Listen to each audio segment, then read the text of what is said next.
Hello everyone, my name is not Markiplier. Wasn't that funny, guys? It was really funny. But yeah, I am not Markiplier.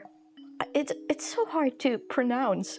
I have such difficulty pronouncing certain sounds in English, especially if it's like an R sound, like r, r. Well, you don't say r in English, but you know what I mean. Whatever. Okay, so I don't know if this episode should just be talk, draw, and jazz or a study Sunday. I kind of am tempted to make it a study Sunday because I feel like studying other people's designs is also studying. Like it's like bringing in new shapes into your memory, into your brain. I don't know how to say that, but I've struggled so hard with drawing her. This is Lilya Bogomolova from OUTLAST Trials. I got OUTLAST Trials on sale on Christmas on Steam winter sale, and I've been playing so much OUTLAST Trials. I really love it. I really love how detailed the game is, and oh, it's just so good, and I love the details in it.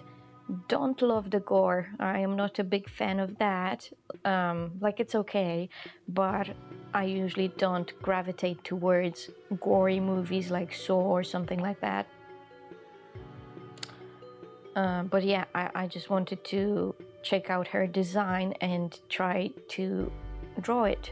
So these are, I wouldn't even call it fan art. These are just studies of her. And I think it's very interesting that when I tried to draw her the first time, while I was sketching, I was really struggling. But once I started doing this in this method, like doing a big shape first, like a shadow, instead of sketching everything, then it's kind of working. But yeah, I love how detailed the designs are in this game, and I love the stories, and I love the environments, and I love everything except for the gore. But I guess the gore is necessary because this game is supposed to be like disturbing and things like that. Yeah.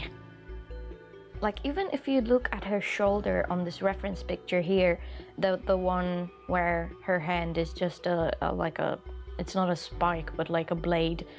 It looks more like a bone than, because her other arm is normal, and the right, is that the right arm? Yeah, the right arm looks like a bone.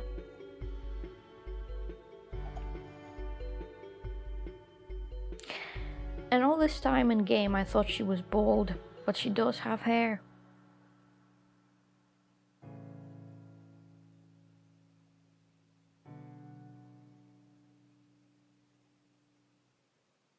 Her trial is so difficult. One time I spent like 2 hours, well, maybe not 2, no, wait, I did spend 2 hours on it, because I spent 1 hour and I got a D grade, and then I tried again and I got a D+. Isn't that nice?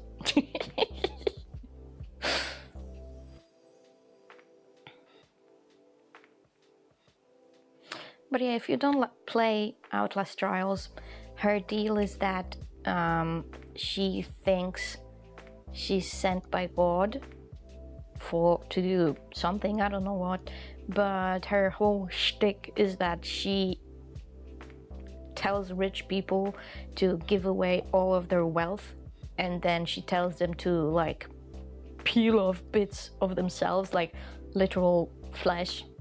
And she's so charismatic and well spoken that she manages this. Like, people listen to her. She goes to their house and says, give all your money to, well, I don't know if she tells everyone to give their money to the church, or just to her, or what? But she's like, give away all your wealth, and also maybe like cut off your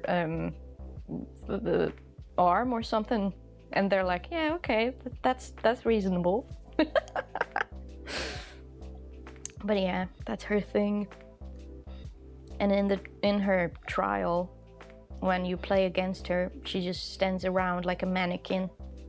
There's a bunch of mannequins just like her on the map, and she just blends in with them and attacks you if you don't notice her.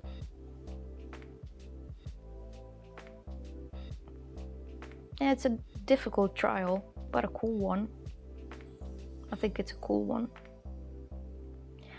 The death at the end is gruesome, because you have to kill this girl in a gruesome way. But everything before that is cool, I think. I recently played also one of those smaller trials, because there's like big ones, which are like, they're essentially like game levels.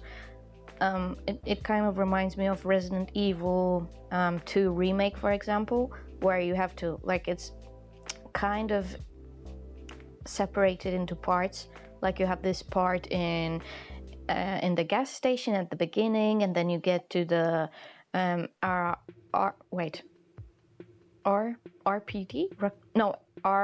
RCPD, Raccoon City Police Department. Yeah, you go there, and then you go into the sewers and stuff like that. Like, you know, it's stages. So it's kind of similar here. Like, yeah, like levels, I'd say. But there's also like big levels that take like an hour to go through, or 40 minutes or whatever. And then there's like 15-minute ones, smaller ones. And I played one with Mother Gooseberry. That's another character that's trying to kill you. And you had to kidnap mannequin children and put them in the back of the van. Because the whole premise of the game is that you were this homeless person, and then you found a flyer that was like, oh, come to our charity reach out center, and we're gonna help you get back on your feet and provide medical care and stuff like that. So we go there, but it turns out that was not true, and actually they're gonna turn you into a sleeper agent. Yeah, for the US government. So they make you go into trials and do all of these terrible things, like kill people and fabricate evidence and kidnap children and stuff like that, so that once they let you out, you will do the same thing, but in the real world and not the trials. So yeah, each trial you are forced to do something terrible. And one of them was kidnapping children, mannequin children, but the implication is that you might be doing something like this in the real world. Well, your character, not you. And I thought it was also funny that because the studio that made this, Red Barrels, they are based in Canada.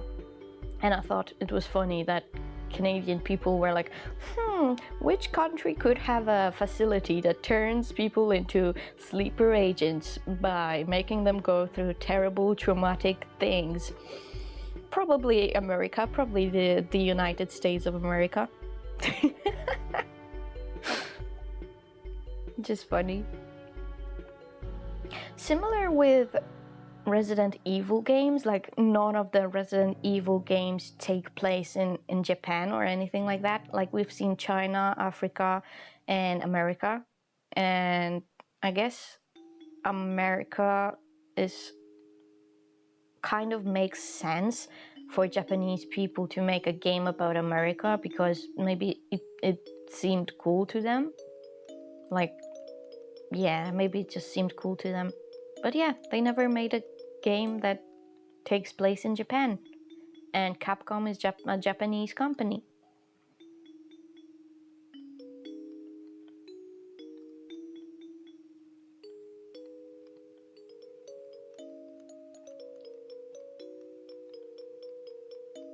Yeah, I'm almost done with this.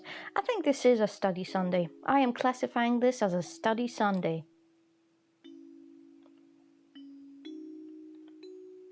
Yeah, I kind of gave up on the last one. This one was difficult.